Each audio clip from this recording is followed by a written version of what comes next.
Right, so hello and welcome back to Books and Things and welcome to another video, and today I'm going to be doing a bit of a library tour.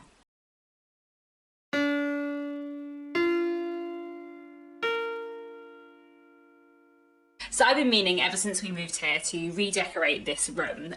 This room is the room that I work in. I'm a freelancer, I work from home, so I spend a lot of hours every day in this room. I guess it is technically my office slash spare room, but I always call it the library because it is where the majority of the books in the house are. And I have finally finished redecorating and refurnishing the library after several months. So I started redecorating this room back in July. It was mostly redecorated by like the end of August, but it's taken me a bit longer to get furniture and stuff and to get some more bookshelves. And earlier today I finally got curtains fitted, which was the last thing I wanted to do. So the library is now like finished as far as I'm concerned. Everything is where I want it to be, I think, and it looks really nice. So I thought I would today give you a bit of a library tour, but before I give you the tour and tell you like what is where and how I've organised stuff and kind of what order I put my books in and all of that kind of thing, first I have been vlogging a little bit of the redecorating process. But yeah, I'm really pleased with it. I think it looks really nice and I have a bit more space for books, and it's definitely like a better working space for me, considering that, yeah, like I said, I regularly spend more than 12 hours a day in this room. So it's nice to have it nice. Anyway, that's been enough ramble. I will show you some footage of decorating and stuff and then we'll get on to the tour.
So I think we'll start here and we'll work our way around the room. So here I have my keyboard. I do play the piano, but I don't play it nearly as often as I used to. And I've played the piano, I guess, for probably 20 years, but I don't play it very often now. I definitely was better at playing the piano when I was 18 than I am now, but it is still nice to have it up. And I do still play it sometimes. And then above my keyboard, I have some very, very nice Studio Ghibli prints, which I really, really enjoy. Studio Ghibli are my favourite film studio, and I really, really, really enjoy their films. Here in the corner, we have my desk, which is where I spend the majority of every day working on my computer. I'm a freelance editor, copy editor, and proofreader, as well as an author, so I spend a lot of hours every day at my desk. On my pinboard, I've got my book goals for the year, and I've also got lots of like bookish postcards and bookmarks and like the kind of stuff you get sent when you get sent proofs, that kind of thing. If they're nice, I will pin them up on my pinboard. Of course, I have some books on my desk. So in the corner, I have my work diary, and I also have a couple of books that I've been using for historical research lately. And then on the other side of my desk, because my desk is a kind of desk bookshelf combination thing, I have my physical TBR. So here are a bunch of books on my physical TBR. I don't organise my physical TBR alphabetically by author surname, which is how I usually organise my books. I organise my physical TBR by priority. So the books that are on the top shelf are the books I want to get to soonest by the end of the year, ideally. Then the next shelf down are books I want to get to soon, but not quite as soon. And then beneath my desk, I have even more books on my physical TBR. These are books that I do really want to read, but they're probably slightly less a big priority than the ones on the top of the shelf. But in time, as I read the ones on the top of the desk, I will move the ones on the bottom of the desk upstairs, as it were. And then just immediately below my desk, I have a little shelf, which is not a full shelf, and that's where I keep my dictionaries, which I use for proofreading. And also I've got a couple of copies of my own novel, just because it's nice to have them there, and a few bits of stationery and notebooks and things like that. Moving around the corner, I've got a sofa here, well, a sofa bed, and I was really excited to get this. It's really nice to have a place to sit and read in the same room as all the books, and I have a cushion with a quote from Borges on, which is, I have always imagined that paradise will be a kind of library, a random quite cute animal cushion, and a Studio Ghibli Totoro cushion, because I do like Studio Ghibli, as I've already mentioned. And then above my sofa, we also have a little picture of Dickens. This is a really, really wonderful picture that I really, really like, called Dickens's Dream, where Dickens is dreaming of all his characters, and all the little illustrations floating in the air are different characters from his different books. It's one of my favourite pieces of like literary art. I just think it's really, really great. And then on the kind of little set of drawers next to the sofa, which I basically use as a coffee table, I've got a typewriter. I don't write on a typewriter ever, and that typewriter does not really work. It's more like a prop, but it is really fun to have. And I've also got my like currently reading / soon to be reading pile. So that's like what I'm reading at the moment and the books I think I'm going to be reading immediately next. Above my sofa, I've also got my Serious lights from Serious Readers. I'll link more about this company down below, but they make really nice reading lights, and this is one that I've had for, I guess, a year and a bit now, and I use it all the time. I find it really, really helpful. This room is not very bright, and it's so much easier to read like late into the evening with this light. And now we move on properly to the book corner. So we'll start off with the first shelf here. So on top of this short shelf here, I have two piles, as you can see. So one pile is the stuff I've read so far this month, and my Kindle on top, because I usually collect the books I've read so far this month in a pile to do my wrap up at the end of the month, rather than put them on shelves. And then the other pile is books I currently have out from the library, both that I have read and that I haven't read yet, just so that I remember to give them back. And then beneath that we have the children's section, so two bookshelves of children's literature. And then at the bottom here, I've got one shelf of author copies of my own novel. Then moving to the main three bookshelves. So at the top here, I've got 7 shelves of like general paperback fiction. Most of me and Nick's hardbacks in the front room, and our non-fiction has now moved out of the library to another room. One of the old bookshelves that you would have seen in my old videos, the shorter one, has moved to a different room now with the non-fiction on. But all the fiction paperbacks are here, and They're all arranged in alphabetical order, except for some of the ones on the final 7th shelf in the bottom left-hand corner. Some of those were oversized and I couldn't fit in that alphabetical place because the shelves are a bit tighter at the top. As you can see, I have one shelf that is empty. That shelf there with a notebook K on has space for more books, which is very exciting. It's been a long time since I had actual space for more books. Obviously, as I read books that are on my physical TBR, they'll move on to there, and that shelf will be full quite soon, but it is nice to have it for now. Then the final shelf here in the corner is like the sci-fi and fantasy section. Then here I've got 2 shelves of bound proofs. Between BookTube and kind of author stuff, I do end up getting sent quite a lot of bound proofs, which is always really nice. And I tend to keep them separate, partly because they tend to be bigger, and it's a bit harder to fit them into alphabetical order with other books. So here are my 2 shelves of proofs. Here I have my little short story shelf. All of the books on this shelf are short story collections. This shelf is half plays and half poetry. And now we move on to the classics. My classics are in general organised by publisher, and when they're not organised by publisher, they tend to be organised by size or like where they would fit, because I have quite a lot of classics and I just wanted to make sure that I could fit them all on the shelves, and I have plenty of space for contemporary literature too. So here I have my Dance to the Music of Time series books, and also The Colour Purple, just because it fitted there. And there's also a little bit more space here for something else to be added in at some point in the future. This shelf is mostly Persephone and vintage. We've also got some Penguin Little Black classics and a few other miscellaneous classics as well. And we've also got some Jane Austen playing cards, because why not? This shelf is mainly Oxford classics with a few Penguin modern classics and some more Penguin black classics and some more miscellaneous classics as well. And we've also got a tiny little Dickens book. Here we have my collector's library editions.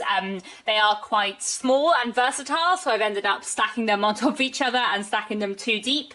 And I also have here a little like shrine to Jane Austen, shall we say, in that I have a little print from the Jane Austen Centre in Bath with a quote from Northanger Abbey. I've got my beautiful massive manuscript edition of Lady Susan, and I've got a little picture frame thing that has the beginning of Pride and Prejudice in. As you can see, this is like a double shelf space, because when I bought a new IKEA bookshelf to match the other 2 IKEA bookshelves that I already had, I didn't realise that IKEA now make them with 1 less shelf. Either that or I bought an extra shelf last time and don't remember doing so, but I found myself 1 shelf short, but I also kind of wanted to match them, so I'm trying to work out if I can buy another shelf separately, but in the meantime I kind of like my random Jane Austen shrine and it'll do. Then at the bottom here we have 3 more shelves of miscellaneous classics from a variety of publishers.